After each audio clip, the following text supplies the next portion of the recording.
European financial and industrial actors, particularly the Italians, should pay closer attention to the EU enlargement, a topic gaining momentum on the Commission's agenda. Given its extreme complexity and relevance to the theory of relationships between institutional architectures and the capital cycle, I have long proposed it as a simulation exercise for the PhD candidates in Economic and Financial Geopolitics under my supervision. Now is the right time to turn these exercises into applied strategic scenarios, as America, while remaining a superpower, will be too small to act alone as a global power, a concept developed by Kissinger in the early 1970s. Therefore, a successor/integrator will be needed within the realm of global democratic capitalism. Imperial nostalgia? Without an empire, with obvious monetary consequences, finance cannot thrive, and if we don't take the lead, others will.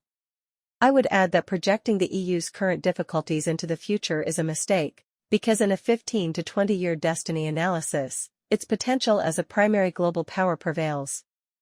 I would add that it is misguided to project the EU's current difficulties into the future, because in a 15 to 20-year destiny analysis, its potential as a primary global power prevails. However, this is contingent on the EU's expansion being structured across three levels: A. A Europerimeter under direct EU governance, B. Structured associative agreements, including security, between the EU and neighboring regions, for example, a Mediterranean market, ecumene, and a new treaty with London, C. A global perimeter, such as trade agreements in the Pacific and the South Atlantic.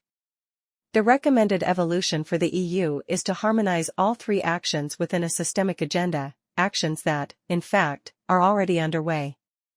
Intensity? That depends on the resistance of opposing forces and, above all, on whether the United States adopts a convergent or divergent posture. The scenario remains fluid, but a moderate trend toward Euro-American convergence appears likely, that is, without serious hostility, yet also without deep collaboration.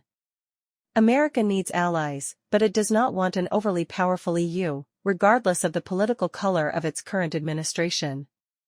However, the first two levels of integration can be activated without excessive Euro-American divergence, with tangible outcomes achievable within the decade. The Western Balkans are a priority. They lack sufficient internal order, but leaving them in limbo would be dangerous. A precursor should be explored in the form of a transnational agreement, similar to an enhanced version of the old Alp-Adria initiative, under the name Adriatic Lake, to anticipate the positive economic effects of association with the EU. Turkey should be associated within the second level, ecumene, as a difficult but necessary ally, exploring the possibility of including it in the Cotton Route, IMEC, the corridor linking India to the Mediterranean.